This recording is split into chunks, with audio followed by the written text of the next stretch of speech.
Olá, sejam bem-vindos à nossa aula de revisão da disciplina de Direito Institucional do curso preparatório para o CTSP.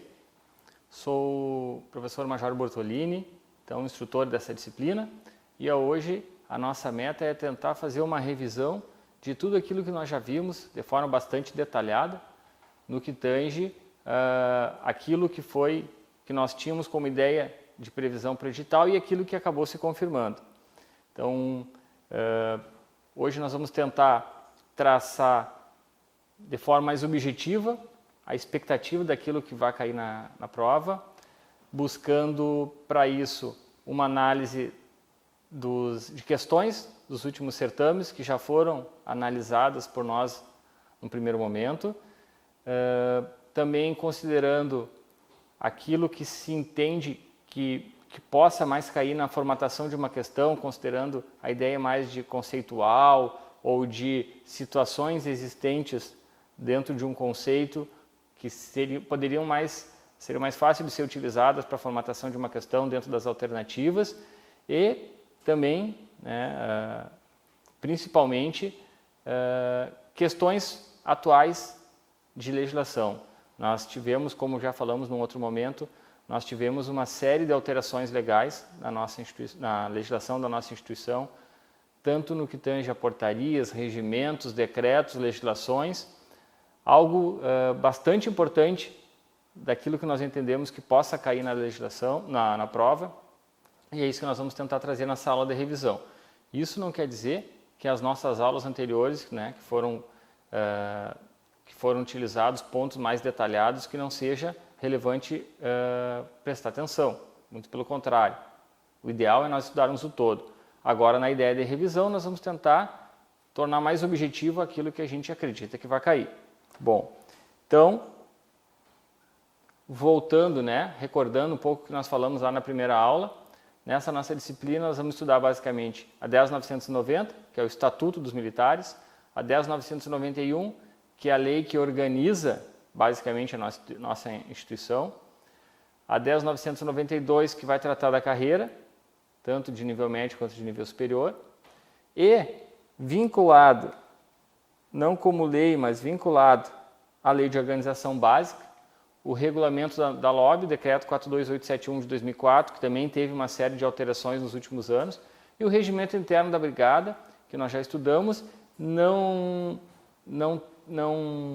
talvez seja o documento com menos chance de cair, porque é um documento lá de 2002 que não teve mais alterações, tem algumas partes dele que estão defasadas, mas ainda tem situações importantes do dia a dia da caserna que estão valendo e podem ser alvo de questões da prova, como foram já em outros certames.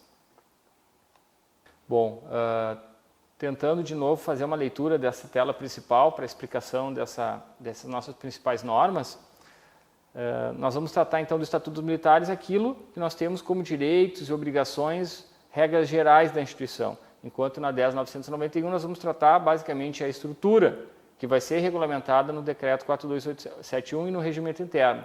E na 10.992 aquilo que diz respeito à carreira dos militares. Então, estudando a 10.990, nós já trazemos no primeiro artigo, este Estatuto regula a situação, obrigações, deveres, direitos e prerrogativas. Então, se lá na hora da prova eu tiver dúvida sobre aonde que eu estudei aquele conteúdo, eu tenho que tentar me concentrar e identificar. Isso aqui é direito, dever, obrigação, prerrogativas, 10.990. Está em algum artigo lá, vou tentar memorizar. Se tem alguma coisa que tem a ver com carreira, com interstícios, bom, eu vou para 10.992. Se tem alguma coisa que diga mais os pelotões, os grupos, os batalhões, os comandos, as competências, 10.991. Eu preciso ter isso em mente. Então, reforçando o artigo 1º, ele ratifica essa ideia de direitos e obrigações dos militares. No artigo 2º, a Brigada Militar é instituída para a preservação da ordem pública no Estado, Força Auxiliar, Reserva do Exército e instituição permanente e regular. Então, aqui é um conceito bastante utilizado, já caiu em 2 provas dos últimos certames, a ideia de ser Força Auxiliar e a ideia de ser uma instituição permanente. Nós vamos para o artigo 3º, também bem importante, porque também já foi alvo de questões nos últimos certames, e aqui é uma questão bastante propícia para cair, porque ele trata com situação de ativas, situação de inativos que podem ser considerados da ativa, dependendo da situação em que for explicada a questão. Então, basicamente, já está tudo rachurado, prontinho para ir direto para a questão. Ativos. O que vai ser ativa? Carreira, temporários, reserva remunerada quando convocados e alunos em órgãos de formação. Então, se for tratar lá, um militar estadual que estiver trabalhando nos hospitais da Brigada Militar, sendo militar temporário da área de saúde, ele é considerado o quê? Militar da ativa. O militar da reserva que foi convocado para realizar um conselho, ele vai naquele momento ser considerado como militar da ativa, ainda que ele seja um militar inativo. E na inatividade, basicamente, pessoal da reserva, reformados da reserva não remunerada. É simples, fácil de memorizar e a gente consegue atingir a nossa finalidade. 2. Reforçando conceitos, características, os militares possuem vitaliciedade assegurada ou presumida. Então, é verdade que os militares possuem vitaliciedade? Sim. Ou os militares, considerando as últimas alterações legais constitucionais, não possuem mais vitaliciedade? Não, possuem vitaliciedade. Em casos especiais, os militares da reserva remunerada poderão, mediante aceitação voluntária, ser designados para o serviço ativo em caráter transitório, por proposta do comandante-geral. Sim, é possível. 5º, sobre a carreira. A carreira é privativa do pessoal da ativa, iniciando-se com o ingresso na Brigada Militar. Então é importante porque às vezes a gente esquece isso, uma previsão importante da 10.990 e que daqui a pouco a gente pode confundir, todos os militares têm carreira, tanto os inativos nós podemos considerar eles como uma situação de vivenciando uma carreira. Na verdade não, porque a carreira é privativa do pessoal da ativa, a menos que aqueles da reserva estejam convocados.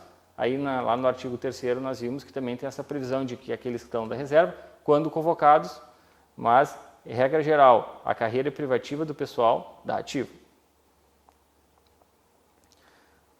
Em relação ao provimento, também é fácil de gravar e são também situações que já caíram em outras oportunidades. Requisitos para ingresso, basicamente, ser brasileiro, conduta ilibada, pública e privada, kit com as obrigações eleitorais militares, tranquilo, condenação criminal com a pena privativa de liberdade, condenação incompatível com a função policial militar.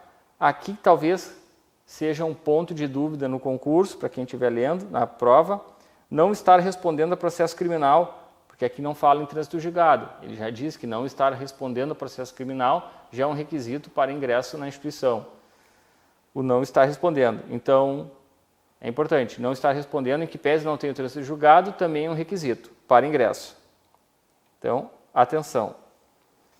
Não ter sido isentado do serviço por incapacidade física definitiva, aprovação nos exames previstos normal no edital. Da hierarquia e da disciplina. Então, aqui, conceitos, porque pode trazer ali um pouco de confusão, dizendo a hierarquia militar e aí trazer o conceito da disciplina, ou a disciplina e aí trazer o conceito da hierarquia. A hierarquia é a ordenação de autoridade em níveis diferentes dentro da estrutura da corporação, sendo que a ordenação se faz por postos ou graduações, dentro de um mesmo posto, dentro de uma mesma graduação, pela antiguidade.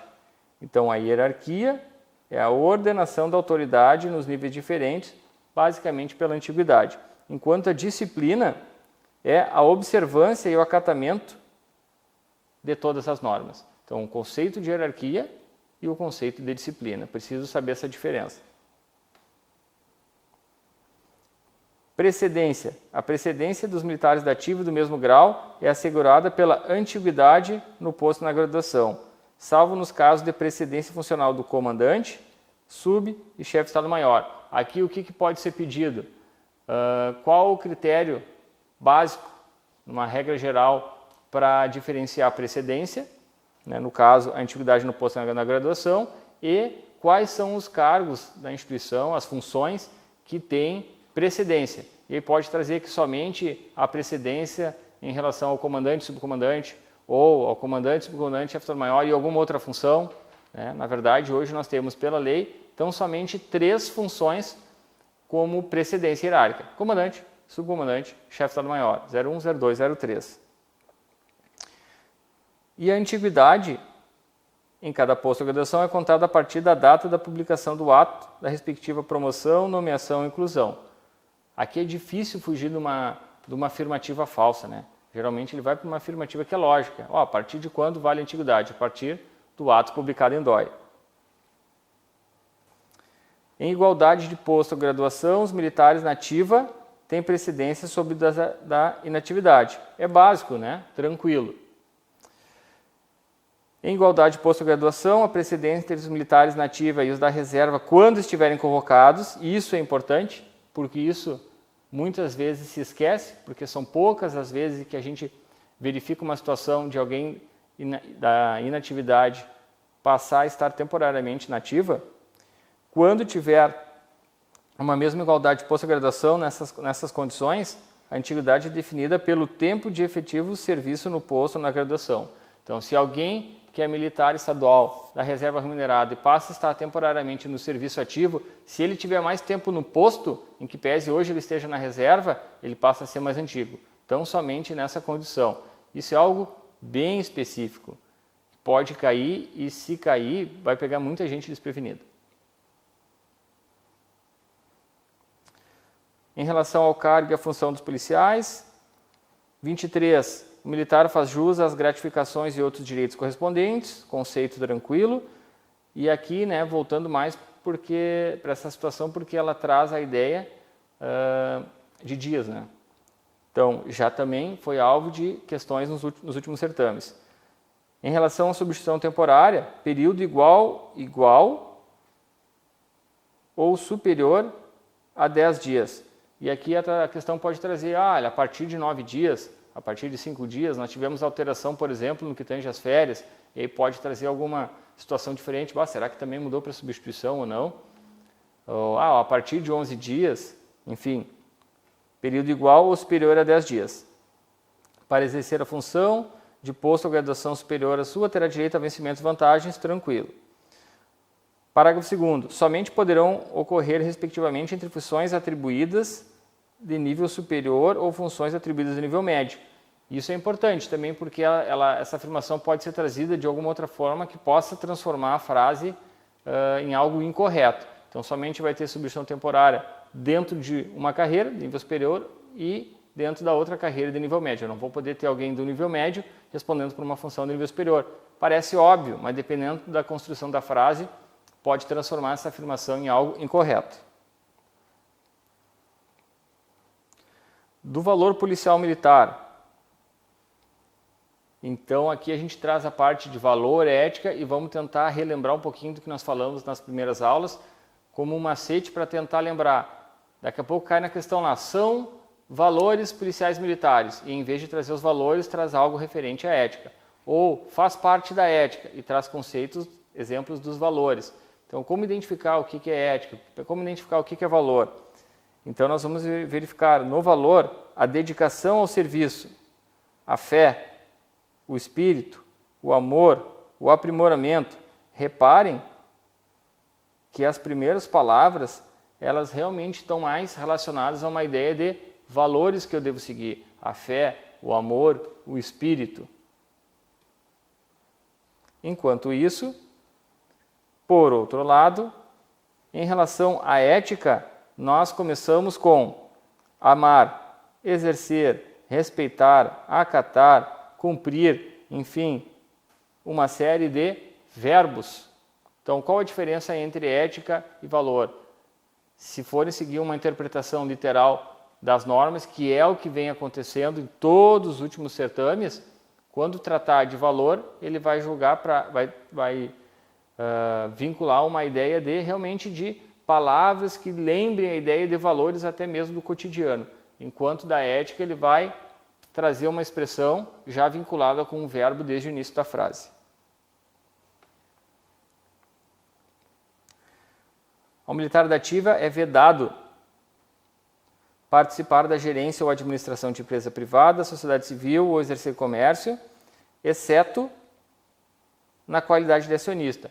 Então aqui a gente também traz algo que é sabido, mas que em razão da palavra de vedação e da palavra de exceção, a gente precisa ter uma atenção, porque daqui a pouco esse exceto pode ser suprimido ou vedado também pode ser suprimido e aí transforma todo o sentido da frase.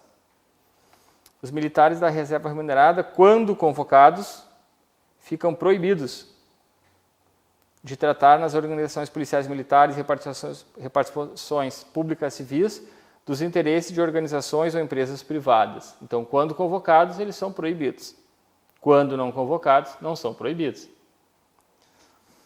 O comandante poderá determinar aos militares da ativa, no interesse da salvaguarda da dignidade, que informem sobre a origem e a natureza de seus bens.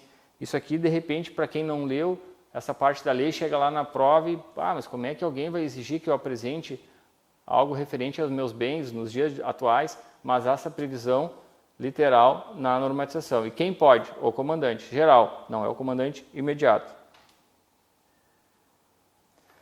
O militar, enquanto em efetivo serviço, não poderá estar filiado a partido político. Então, atenção, é algo claro, tranquilo, sabido, mas dependendo de como tiver a minha pressa em fazer as questões, a minha atenção, eu posso passar desprevenido quando daqui a pouco for suprimida a expressão não.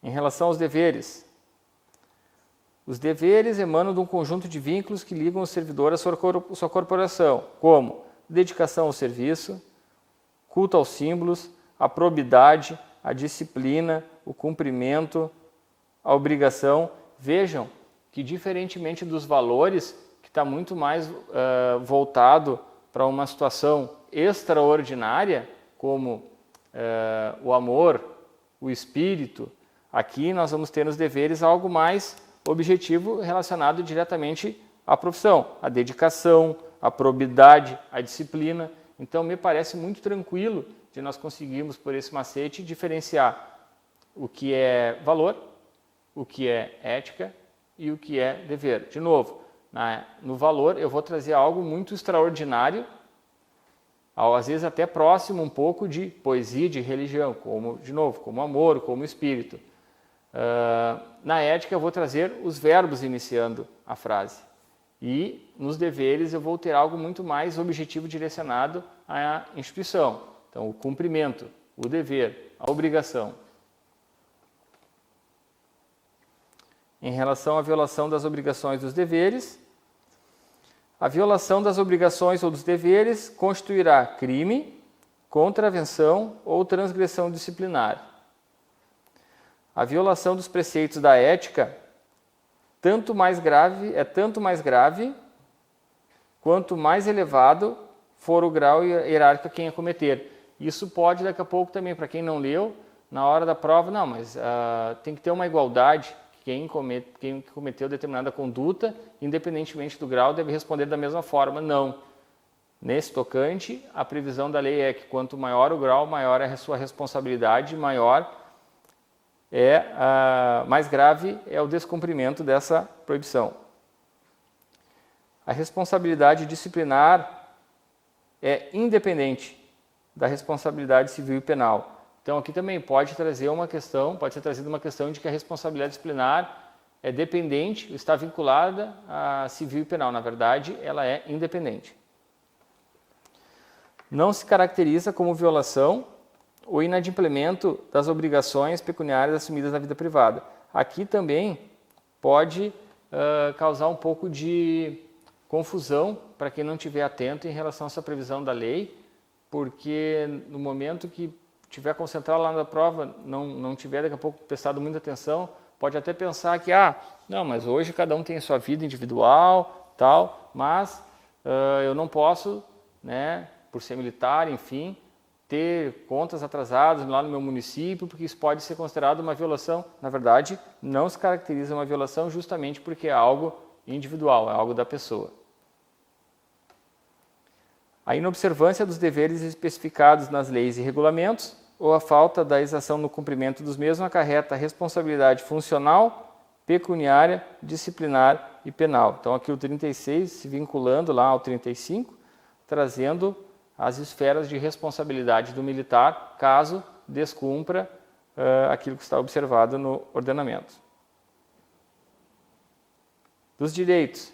E aqui nós temos uma série de itens, já discutimos, não é um rol taxativo, né, definitivo, existem outros direitos, mas é um rol exemplificativo bastante significativo. Nós temos uma série de incisos aqui prevendo alguns dos direitos, como a patente no caso dos oficiais, as designações hierárquicas, desempenho de cargos e funções correspondentes ao posto e as atribuições correspondentes à graduação. Então, eu só posso cobrar do oficial aquilo que realmente está vinculado ao seu posto, né? Vou cobrar da praça aquilo que está vinculado à sua graduação. Percepção de vencimentos, proventos. Transporte, aqui é uma situação que foge um pouquinho do normal, pode causar alguma confusão e justamente por isso já foi trazido em outras oportunidades, em outros certames. O transporte para si, para seus dependentes, seus bens pessoais, inclusive mobília, quando for movimentado por necessidade de serviço. Então aqui, por que nós temos que ter atenção? Porque pode estar previsto lá que é somente para si, ou que não tá incluídos os bens e mobília, ou ainda que é em qualquer movimentação. Então vejam quantas coisas podem ser utilizadas aqui pela banca para a elaboração da questão. É para si, para seus dependentes, para seus bens pessoais, inclusive mobília, mas quando por necessidade do serviço. Promoções, reserva remunerada e reforma, férias e licenças, demissão voluntária, licenciamento voluntário, porte de arma, algo que é relativamente tranquilo de nós entendermos como direito, né? Aquisição de arma de uso permitido, assistência judiciária gratuita em razão dos atos praticados em objeto de serviço, e aqui também pode ter alguma situação de ser cobrado que não há direito à assistência judiciária gratuita, ou que há direito em todos os casos, na verdade, ao direito à assistência judiciária gratuita, mas tão somente nos atos praticados em objeto de serviço. Assistência social e médico hospitalar, saúde, higiene e segurança do trabalho. Então, são 2 ou 3 incisos que eu preciso ter um pouquinho mais de atenção. Principalmente o inciso 5º e principalmente o inciso 13.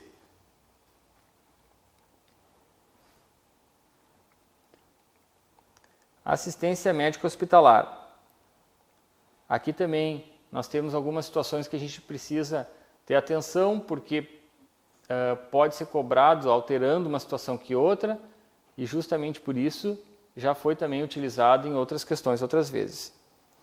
O Estado proporcionará ao militar e seus dependentes, então não é tão somente aos militares não, os militares e dependentes. O Departamento de Saúde destina-se a atender ao militar e seus dependentes, estando o atendimento nos hospitais da instituição vinculado à condição de segurado do IP Saúde.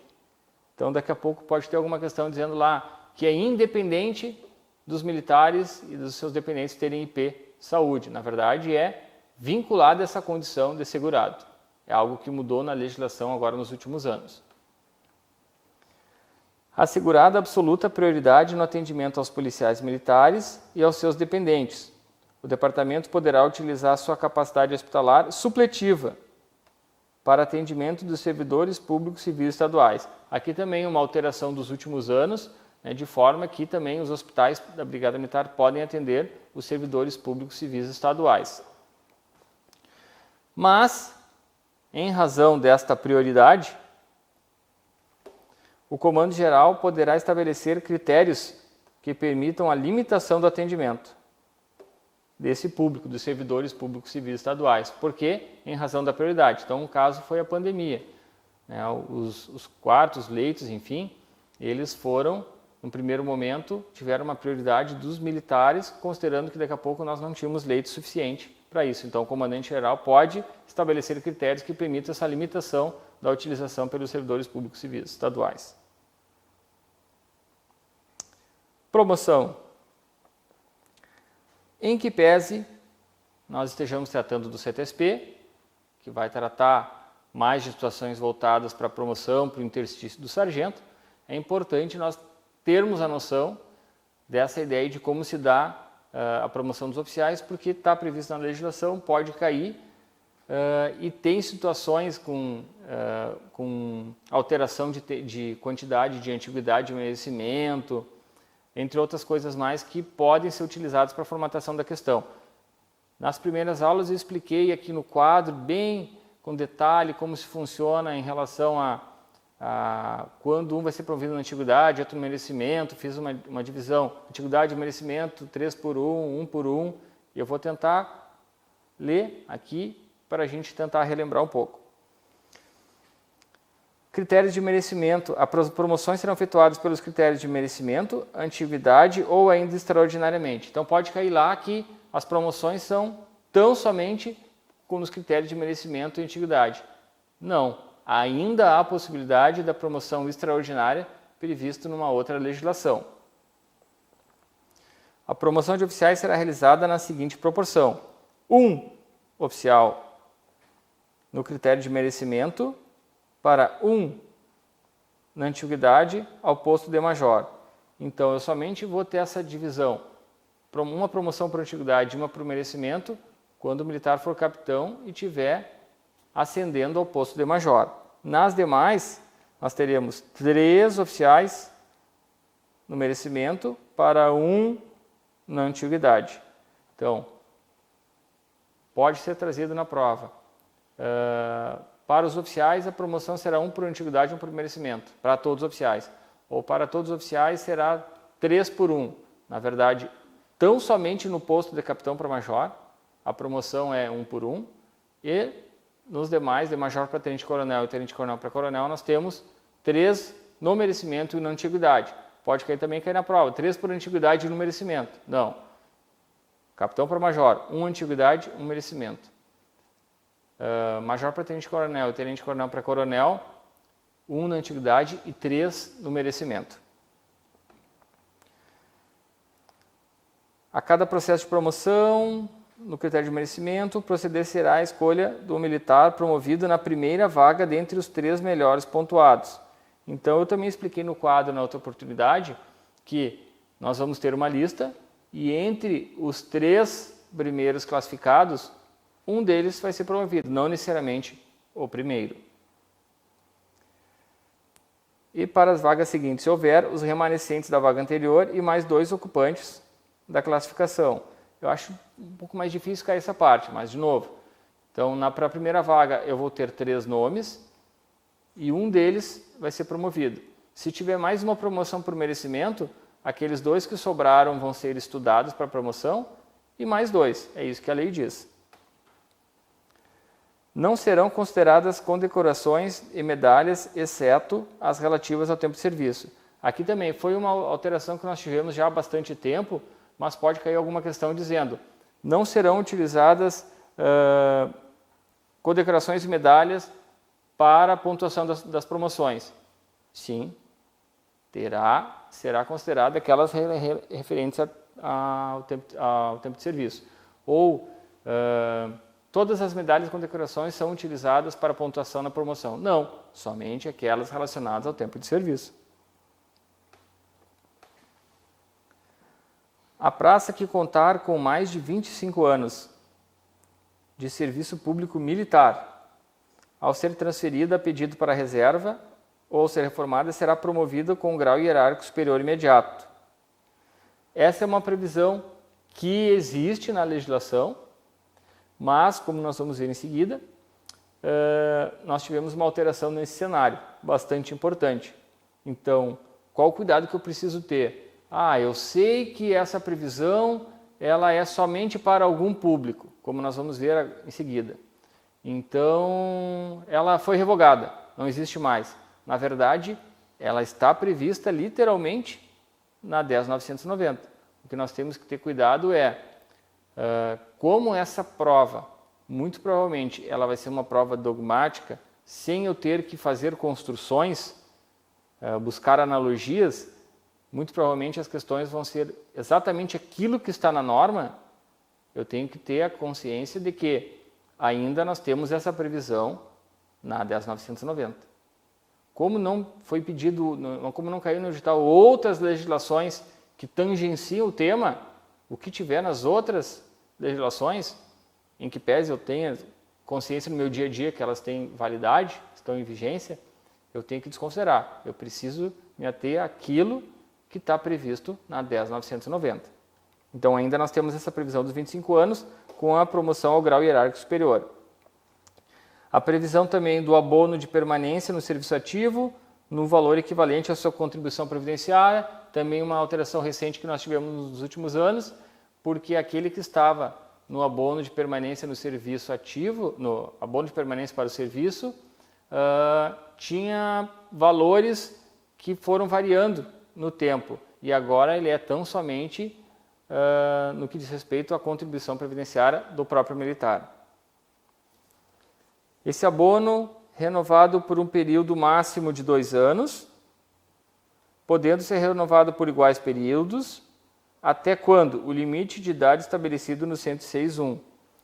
Então, o que nós temos aqui que pode cair? Dizer que o período máximo não é de 2 anos, é período máximo de 1, ou período máximo de 3, 4. Não, é por um período máximo de 2.